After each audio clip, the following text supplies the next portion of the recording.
Hello dear students, welcome back to Gadaria pharmacy. तो बच्चों कैसे हो आप सभी? आई होप सभी ठीक होगे, सभी हेल्दी होगे। तो आज का हमारा यूनिट थर्ड का फाइनल पार्ट होने वाला है microbiology B pharma third semester. इसमें टॉपिक दिया हुआ है sterility testing of different product, जैसे कि सॉलिड है, लिक्विड है, ophthalmic and sterile products according to IP, BP and USP. तो इस टॉपिक को हम डिटेल में कवर करने वाले हैं। सारी जो भी इंफॉर्मेशन होगी related to sterility testing of products हम कवर करेंगे इस लेक्चर के अंदर। मतलब ये टॉपिक आपका अच्छे से कवर हो जाएगा इस लेक्चर के अंदर। तो अगर आप भी चैनल पे न्यू है तो चैनल को सब्सक्राइब जरूर करें और बेल आइकन को प्रेस कर लीजिए, जिससे हमारी आने वाली न्यू वीडियो का नोटिफिकेशन आपको सबसे पहले मिल सके। डेली 8:30 बजे हमारे लेक्चर्स आते हैं। एक दिन आपको ऑर्गेनिक केमिस्ट्री देखने को मिलेगा, एक दिन माइक्रोबायोलॉजी, क्योंकि ऑड इवन लेक्चर्स हमारे चल रहे हैं। और बाकी प्लेलिस्ट देखनी है तो वीडियो डिस्क्रिप्शन में जाइए, आपको प्लेलिस्ट पे मिल जाएगी। चलिए, तो ये हमारे फोर्थ टॉपिक होने वाला है यूनिट थर्ड से। तो आज के इस लेक्चर में इसको कवर करते हैं। और अभी तक आप लोगों ने नोट्स परचेज नहीं किए हैं तो प्ले स्टोर पे जाइए, कटारिया फार्मेसी ऐप डाउनलोड कीजिए, वहाँ से आपको अफोर्डेबल प्राइस में नोट्स भी मिल जाएगा। ठीक है, लेक्चर्स देखने के बाद अगर आप नोट्स स्टडी करते हो तो 100% गारंटी के साथ आपको सारी चीज़ें समझ में आ जाएगी और एग्जाम में लिखने योग्य आप लोग बन जाएंगे। ठीक है, तो जल्दी से जाके कटारिया फार्मेसी ऐप डाउनलोड जरूर करें। बाकी अदर इन्फॉर्मेशन के लिए ऑफर्स भी आते रहते हैं, उसके लिए टेलीग्राम ग्रुप ज्वाइन कर लीजिए, उसका लिंक वीडियो के डिस्क्रिप्शन में है। चलिए, तो सबसे पहले स्टेरिलिटी टेस्टिंग क्या होता है? स्टेरिलिटी टेस्टिंग ऑफ प्रोडक्ट, मतलब कि कोई भी प्रोडक्ट है जो हम हमारे मेडिकल फील्ड्स के अंदर यूज कर रहे हैं, तो भाई उसके लिए हमें श्योर होना है कि भाई ये कंटामिनेटेड तो नहीं है, इसमें कोई बैक्टीरिया वगैरह तो नहीं लगा हुआ है। मान लीजिए कोई इंजेक्शन यूज कर रहे हैं, ऑप्थेल्मिक प्रिपरेशन के लिए कंटेनर हम यूज कर रहे हैं, तो अगर उसमें कंटामिनेशन है, कोई बैक्टीरिया वायरस प्रेजेंट है, तो वो तो हमारी बॉडी के लिए हार्मफुल हो जाएगा। तो उसको चेक करने के लिए हम क्या करते हैं? स्टेरिलिटी टेस्टिंग करते हैं। चेक किया जाता है कि भाई वो जो भी प्रोडक्ट हम यूज कर रहे हैं या फिर कोई भी प्रोडक्ट है उसके अंदर माइक्रो ऑर्गेनिज्म तो नहीं है। ये हर एक प्रोडक्ट को स्टेरिलिटी टेस्टिंग से गुजरना पड़ता है, तो बहुत इंपॉर्टेंट होता है स्टेरिलिटी टेस्टिंग। तो आज के इसके बारे में हम बात करेंगे। तो इंट्रोडक्शन देखिए, सबसे पहले definition. A quality control test होता है to check if a pharmaceutical product is completely free from a viable microorganism। मतलब कि इसमें ये चेक किया जाता है कि जो भी फार्मास्यूटिकल प्रोडक्ट है उसके अंदर जो माइक्रो ऑर्गेनिज्म हो कंप्लीटली फ्री है या नहीं। अगर फ्री है, माइक्रो ऑर्गेनिज्म नहीं है, तो वो यूज करने लायक है। अगर 1% भी माइक्रो ऑर्गेनिज्म प्रेजेंट है तो इसको यूज नहीं कर सकते हैं।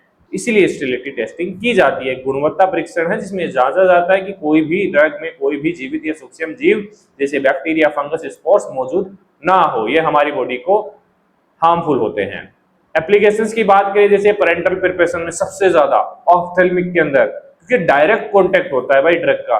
इम्प्लांट्स के अंदर, बल्क स्टेराइल ड्रग जैसे मेडिकल डिवाइसेस वगैरह होते हैं, उनके अंदर ये स्टेरिलिटी टेस्टिंग एप्लीकेबल है। मेरे माने तो सभी प्रोडक्ट्स के अंदर जरूरी होता है sterility testing. Mandatory as IP मतलब Indian pharmacopoeia, British pharmacopoeia, United State pharmacopoeia, इनके अकॉर्डिंग ये स्टेरिलिटी टेस्टिंग हर एक प्रोडक्ट के लिए होना जरूरी होता है। ठीक है, sterility test final exam of product. ठीक है, बहुत अच्छे से ट्रिक बनाया है। Final exam for product if even 1 micron pass, product fail हो जाएगा भाई। अगर एक भी माइक्रो ऑर्गेनिज्म इस एग्जाम में पास हो गया ना तो प्रोडक्ट हमारा फेल हो जाएगा यहाँ पे। ठीक है, चलिए, प्रिंसिपल, कौन से प्रिंसिपल पे काम करता है स्टेरिलिटी टेस्टिंग? भाई छोटा सा प्रिंसिपल है इसका। Product is tested in aseptic condition. जो भी हमारा प्रोडक्ट है उसको असेप्टिक कंडीशंस में टेस्टेड किया जाएगा। असेप्टिक कंडीशन ये है कि वहां पे कोई भी अदर कंटामिनेशन नहीं होगा। उस कंडीशन में हम चेक करेंगे प्रोडक्ट को। उसके बाद उसको इंक्यूबेटेड करेंगे, इंक्यूबेशन पीरियड में रखा जाएगा। और इंक्यूबेशन पीरियड होता है 14 डेज का, मतलब 14 डेज का वनवास दिया जाता है इसको। उसके बाद इसका रिजल्ट आता है। ठीक है, इंक्यूबेटेड इन स्टेराइल मीडियम, और उसके बाद ऑब्जर्व की जाती है बैक्टीरिया की ग्रोथ। अगर बैक्टीरिया की ग्रोथ हो रही है तो हमारा प्रोडक्ट फेल है भाई। ठीक है, तो 14 दिन तक इसको रखा जाता है, वर्दी न होने पर ये पास हो जाता है। ठीक है, ये बेसिक प्रिंसिपल है। 2 मेन मेथड्स इसमें यूज होते हैं, मेम्ब्रेन फिल्ट्रेशन मेथड और डायरेक्ट इनोकुलेशन मेथड। ये दोनों मेथड्स आपको याद रखने हैं, इसको आगे हम देखेंगे डिटेल में। तो ये 2 मेथड्स पे काम करता है basically sterility testing of products, membrane filtration method और डायरेक्ट इनोकुलेशन मेथड। ठीक है, चलिए, कल्चर मीडिया देखिए। अब बैक्टीरिया के लिए हम टेस्ट कर रहे हैं। बैक्टीरिया प्रेजेंट है या नहीं, ये हम चीज देख रहे हैं। तो बैक्टीरिया को ग्रो करवाने के लिए कल्चर खाना तो चाहिएगा ना, ऐसे कैसे बैक्टीरिया में दिखेगा? बैक्टीरिया की कॉलोनी हम ग्रो करवा रहे हैं, अगर कोई एक बैक्टीरिया प्रेजेंट है तो वो लाखों की संख्या में कन्वर्ट होगा, तभी तो हमें दिखाई देगा। तो भाई कल्चर मीडिया हम यूज करेंगे, दो टाइप के कल्चर मीडिया यूज करते हैं। कल्चर मीडिया एक तरीके से न्यूट्रिएंट्स हो गए, खाना हो गया बैक्टीरिया का, जिससे वो आगे ग्रो करेगा और हमें दिखाई देगा, ठीक है। मोटा ताजा होगा तभी तो दिखाई देगा ना।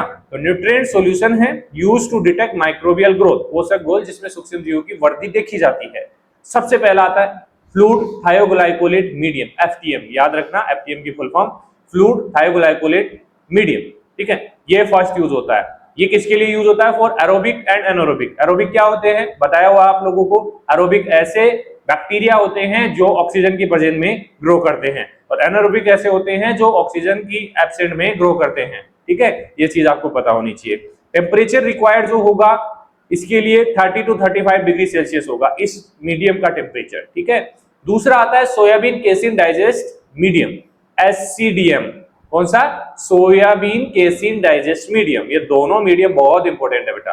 तो soybean casein digest medium for fungi and aerobic bacteria के लिए ओनली यूज होता है, नॉट फॉर एनारोबिक्स। ये भी याद होना चाहिए। टेम्परेचर कंडीशंस 22 25, ये सभी आईपीस के अंदर मेंशन है बेटा। सारी जो भी है टेम्परेचर कंडीशंस किस बैक्टीरिया के लिए होगी, सारी डिटेल इंफॉर्मेशन आईपीस के अंदर इंफॉर्मेशन इंक्लूड होती है। ट्रिक की बात करें, FTM for tuberculosis like bacteria, deep anaerobics, ठीक है। एफटीएम का मतलब क्या है? Fluid थायोग्लाइकोलेट medium for tuberculosis like bacteria.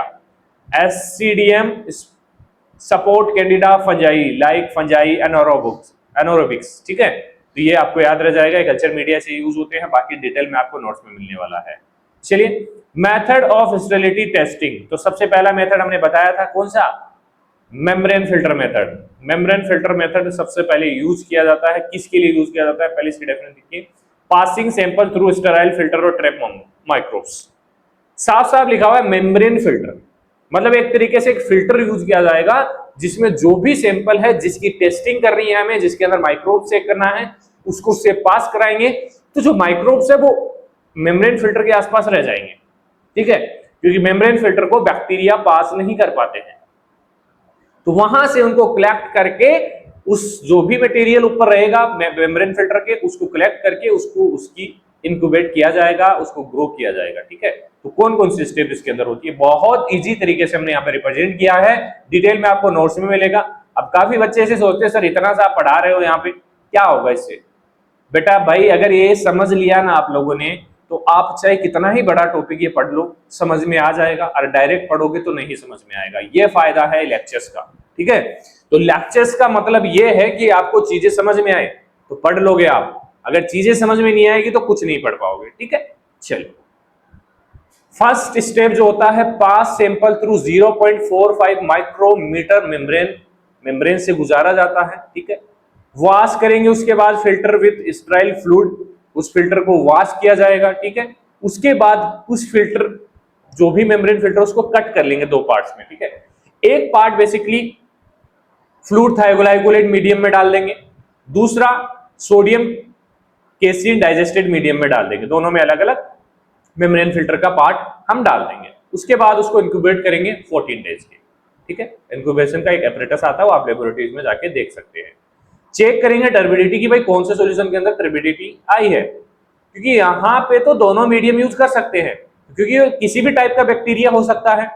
उसके बाद टर्बिडिटी चेक की जाएगी, जबकि ये डायग्राम बना हुआ, डायग्राम भी आप लोग बना सकते हैं। फिल्ट्रेशन यूनिट है या फिल्टर मेम्ब्रेन लगा हुआ है, उसके बाद जो सॉल्यूशन है वो फिल्टर हो जाएगा नीचे, filtering of water through membrane filter. उसके बाद उस फिल्टर पेपर को वहां से अलग कर लिया जाएगा, press filter on appropriate nutrient medium, उस मीडियम में डाला जाएगा। मीडियम मतलब एक मीडियम में आधा, दूसरे मीडियम में आधा डाल देंगे और इंक्यूबेट करेंगे उसको 24 to 48 आवर्स या फिर 14 डेज के लिए करते हैं ज्यादातर, और ग्रोथ ऑफ टिपिकल कॉलोनीज यहाँ पे चेक की जाएगी, ठीक है। ये मेथड है। एडवांटेज की बात करें तो रिलेबल है, लार्ज वॉल्यूम जो प्रोडक्ट्स होते हैं उनको यूज कर सकते हैं, और रिमूव प्रिजर्वेटिव। एक खासियत है इसकी, जो भी प्रोडक्ट है उसके अंदर जो प्रिजर्वेटिव है उसको ये रिमूव कर देता है, ठीक है, क्योंकि भाई ऊपर नहीं रहेगा प्रिजर्वेटिव, नीचे निकल जाएगा, ठीक है। डिसएडवांटेज है, not for oily and viscous product के लिए मेम्ब्रेन फिल्ट्रेशन मेथड को यूज नहीं कर सकते हैं, ठीक है। चलिए, मेम्ब्रेन जेल वाली छलनी, कौन सी? जाली वाली, जेल नहीं है, जाली वाली छलनी है, कैच करेगी microbe like dust in a tea strainer. ठीक है, जैसे हम छलनी यूज करते हैं चाय छानने के लिए, तो जो भी हमारा वेस्ट होता है, जो हम नहीं यूज करते हैं, दही पीते हैं, उसको ऊपर रख लिया जाता है। ठीक है, तो चाय हमारी नीचे निकल जाती है। वैसे ही मेम्ब्रेन फिल्ट्रेशन मेथड का यूज किया जाता है। सेकेंड है डायरेक्ट इनोकुलेशन। कुछ भी नहीं करना भाई, सिंपल है। डायरेक्ट बोल दिया तो सिंपल है, जो भी हमारा मटेरियल है, प्रोडक्ट है, उसको डायरेक्ट हम हमारे कल्चर मीडिया में अंदर डाल देंगे। जैसे हमारा digested soybean digested, casein digested medium है, फ्लूइड थायोगुलाइकोलेट, इनके अंदर डाल देंगे। तो directly adding product sample in culture media, simple है। फर्स्ट स्टेप में add small amount of into FTM fluid thioglycolate medium, और थोड़ा सा अमाउंट एससीडीएम में भी डाल देंगे, सोडियम कैसीन डाइजेस्टेड मीडियम में भी। उसके बाद मिक्स करेंगे उसको और इंक्यूबेट कर देंगे 14 डेज के लिए, रख देंगे उसको इंक्यूबेशन पीरियड में। ठीक है, चेक करेंगे टर्बिडिटी को। ठीक है, टर्बिडिटी कौन से सॉल्यूशन में आ रही है। एडवांटेज है इसका, सिंपल है, फॉर नॉन फिल्टरेबल प्रोडक्ट, जिन प्रोडक्ट्स को हम फिल्टर नहीं कर सकते हैं उनके लिए डायरेक्ट इनोकुलेशन मेथड यूज किया जाता है। डिसएडवांटेज है, स्मॉल सैंपल ओनली यूज होते हैं इसमें, लार्जर सैंपल नहीं होते हैं। मेम्ब्रेन के अंदर लार्जर यूज कर सकते हैं। प्रोडक्ट में इनहिबिट माइक्रोब्स, माइक्रोब्स को इनहिबिट कर सकते हैं। क्यों? क्योंकि इसके अंदर प्रिजर्वेटिव्स होंगे, प्रिजर्वेटिव्स रिमूव नहीं होंगे। मेम्ब्रेन फिल्टर के अंदर तो प्रिजर्वेटिव रिमूव हो जाते हैं, तो माइक्रोबियल ग्रोथ को इनहिबिट नहीं करते हैं। तो ये यहाँ पे माइक्रोब्स को इनहिबिट कर सकते हैं। एक तरीके से साइड इफेक्ट इसका हो सकता है, डिसएडवांटेज हो सकता है। ठीक है, तो दो मेथड हमने देखे, मेम्ब्रेन और डायरेक्ट इनोकुलेशन। दो मीडियम यूज होते हैं, कौन सा, फ्लूइड थायोगुलाइकोलेट मीडियम और सोडियम कैसेन डाइजेस्टेड मीडियम। याद रह जाएगा, बिल्कुल याद रहेगा। चलिए ट्रिक देखिए, डायरेक्ट इनोकुलेशन शॉर्टकट मेथड है भाई, सिंपल सीधे मीडिया में जंप किया जाता है जो भी हमारा प्रोडक्ट होता है उसका। चलिए sterility testing for different products, जैसे कि फर्स्ट हमारा सॉलिड इम्प्लांट या पाउडर्स, कौन सा मेथड यूज किया जाता है, डायरेक्ट इनोकुलेशन आफ्टर डिजोल्विंग। अब देखिए आपको कैसे लिखना है इसके अंदर, अब यहाँ पे मैंने डिटेल में नहीं दिया है। सॉलिड के लिए पूछा गया है तो डायरेक्ट इनोकुलेशन मेथड जो है उसको आपको डिस्क्राइब कर देना है। ठीक है, after dissolving, ensure no inhibition, ensure रहेगा। उसके बाद अगर लिक्विड के लिए पूछा गया है, जैसे इंजेक्शन सॉल्यूशन है, तो मेम्ब्रेन फिल्ट्रेशन का जो भी मेथड मैंने बताया है वो आपको लिख देना है। ठीक है, इस टाइप से ही हमारे सिलेबस में दिया हुआ है। Membrane filtration, if non filterable direct inoculation method use कर देंगे। ऑफ्थेल्मिक सॉल्यूशन के लिए पूछा जाए तो मेम्ब्रेन फिल्ट्रेशन ये आएगा। ठीक है, must be 100% sterile. Oily viscous के लिए मेम्ब्रेन फिल्ट्रेशन यूज नहीं होता है, वो हमने देख लिया है, उसके लिए हम डायरेक्ट इनोकुलेशन यूज करेंगे। जहां डायरेक्ट है वहां डायरेक्ट इनोकुलेशन के बारे में हमें बताना है, जहां मेम्ब्रेन है मेम्ब्रेन के बारे में हमें बताना है। इजी है, लिख पाएंगे आराम से, कोई दिक्कत नहीं आएगी। किसी भी बच्चे को कोई डाउट है, लास्ट में आपको व्हाट्सएप नंबर मिलेगा, वहां पे आप कॉन्टेक्ट कर सकते हैं। ठीक है, और जैसे हमारा सिलेबस कंप्लीट होगा हम डाउट सेशंस रखेंगे, वो सारे डाउट्स आपके क्लियर होंगे। ठीक है, liquid, filter, ointment, direct inoculation. ठीक है, समझ गए होंगे आप लोग।